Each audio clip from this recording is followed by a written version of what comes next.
Hey guys! Alright, second question that I sent you to practice over our Corona vacay. This one is the question about the particles. It looks something like this. Nifty. Okay. So I'm going to work through this.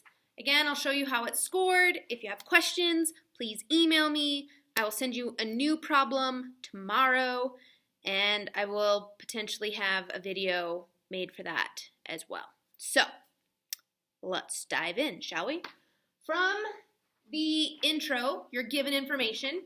We have two particles that are moving along the x-axis from 0 to 8 included. The position of particle P is given by this equation here. So, x sub P means position. The velocity of particle Q is given by this equation. So, we have the V sub Q, velocity of Q. And they've told us that particle Q is at position 5 when time is 0. Okay, that's our given information, and then we jump into the questions. Part A says from 0 to 8, when is particle P moving to the left? So for us to know direction of a particle's movement, we need to know its velocity. When is the velocity positive? When is the velocity negative?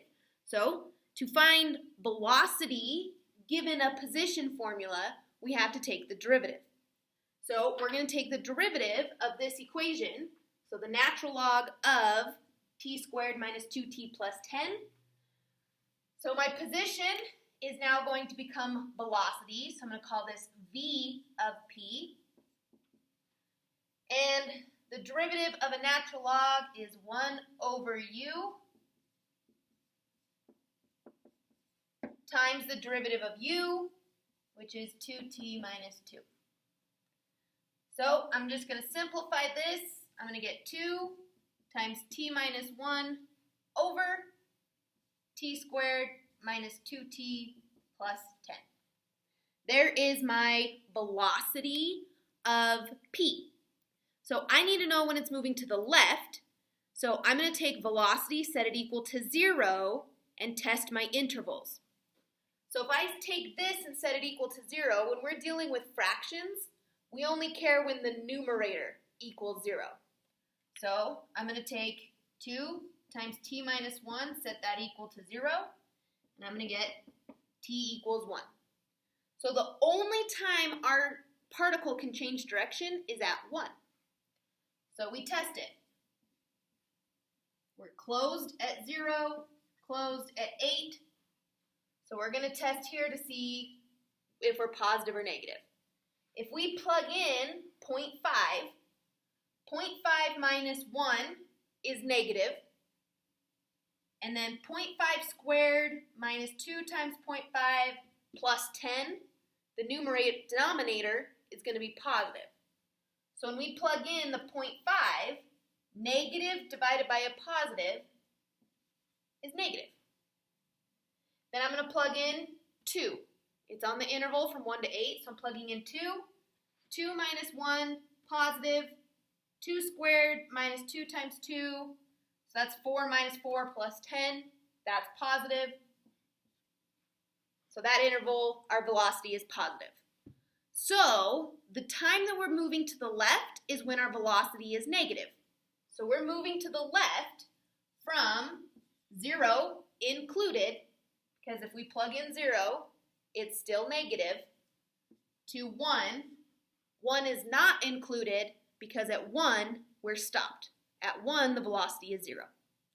So our interval is from 0 to 1. Okay, I'm going to change markers because I can't tell if that green is dark enough. So, where did I put them? Of course, I've got to be just a little bit awkward on my videos, right? It wouldn't be me without them. So, we'll just go back to the blue. Okay. Part B. When are the particles moving in the same direction? We already know the direction for particle P. Left and then right. So now I need to know the directions for particle Q. So that's here, they've already given me the velocity, so we're going to take the velocity and set it equal to 0. So that's t squared minus 8t plus 15. I'm going to set that equal to 0. And to solve this one, I'm going to factor. Okay? What multiplies to 15 combines to negative 8. So I've got t minus 3 and t minus 5. So we get t equals 3 and 5. So those are the two places that our particle can change direction, at 3 and at 5. So if we put them on the interval line, 0 to 8, 3, and 5. We're going to test those intervals. So I'm going to plug in 1. 1 minus 3 is negative. 1 minus 5 is negative. Negative times a negative is positive. I'm going to plug in 4. 4 minus 3 is positive. 4 minus 5 is negative. Positive times a negative is negative. And my last one, I'm going to plug in 6. 6 minus 3 is positive. 6 minus 5 is positive. Positive times a positive, positive. Nice. Okay, so here we can see particle P. Nope, this is particle Q. V of Q is moving to the right, left, right. So if we compare, we're moving to the right from 1 to 3. That's on this interval. So 1 to 3. And then we go left. This one's going right. And then it goes right from 5 to 8. The 8 is included because it is still moving to the right for both particles. So our intervals are 1 to 3 and then 5 to 8. We're just comparing where they're both positive or both negative. Okay, cool. Part C is asking, find the acceleration of particle Q at t equals 2. Is the speed of particle Q increasing, decreasing, or neither? Explain your reasoning. All right, to find acceleration, we are given velocity. So how do we go from velocity to acceleration? We take the derivative. So the acceleration of Q, I'm going to take the derivative here, so I'm going to get 2t minus 8. And I want to know what the acceleration is at t equals 2. So I'm going to plug in 2. So my acceleration at t2 is 2 times 2 minus 8, which is negative 4. Then the second part of the question is the speed increasing or decreasing? Well, the acceleration at 2 is negative, and the speed at 2, or velocity at 2, is positive. So we have a positive velocity and a negative acceleration. Those signs are going to work against each other, and our speed is going to decrease. So we are decreasing, and the reason that we're decreasing is our acceleration and velocity have opposite signs. So my acceleration of Q of t is negative, and my velocity of Q of t is positive.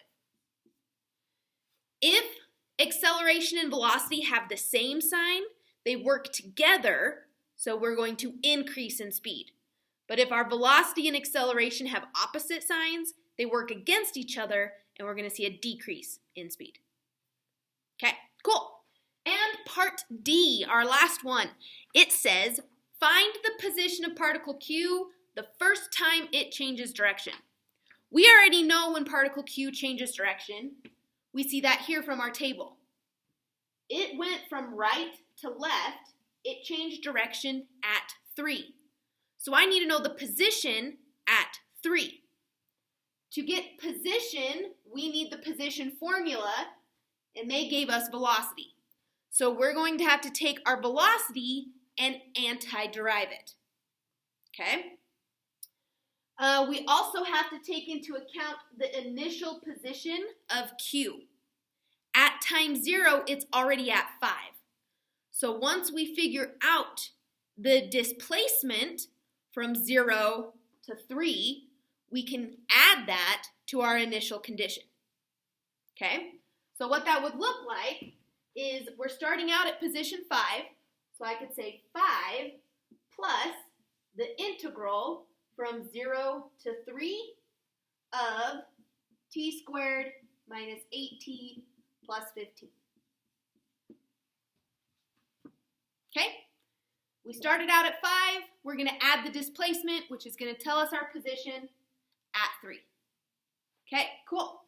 Anti-derive, we're going to get 5 plus, this is going to give me t cubed over 3 minus 4t squared plus 15t.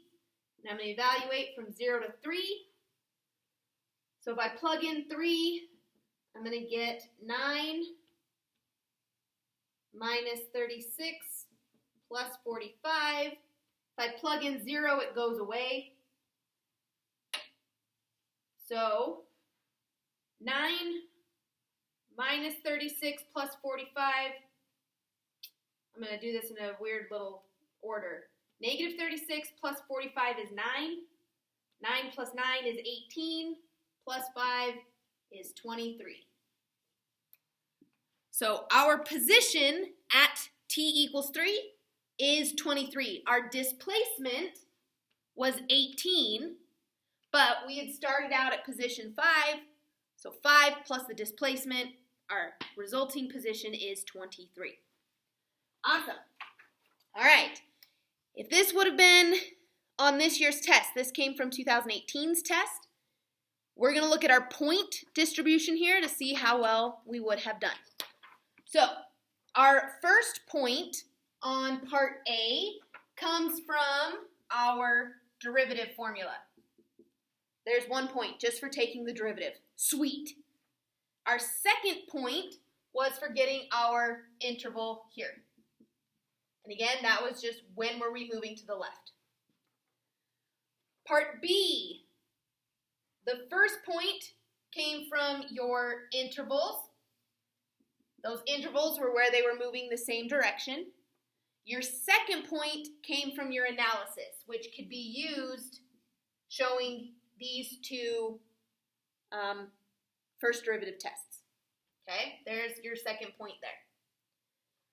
Part C, we would have gotten 1 point for finding the acceleration at 2. That's a pretty nice point to get. And our second point came from knowing that it was decreasing because of the opposite signs. So there's our second point. So right now we've got 1, 2, 3, 4, 5, 6. Part D, we're going to get 1 point for our antiderivative here. 1 point, nice. We would have gotten our second point for using the 5, our initial condition, and then our final point for getting our position at t equals 3. Solid. All right. So those are our 2 problems I've assigned. Awesome little videos for you to watch and to see me, because I know you guys miss all of my awkwardness in front of the class. So I'll get another problem up tomorrow and another video for you guys to review. Good luck. Please email me if you have any questions. I'd love to hear from you. See you guys.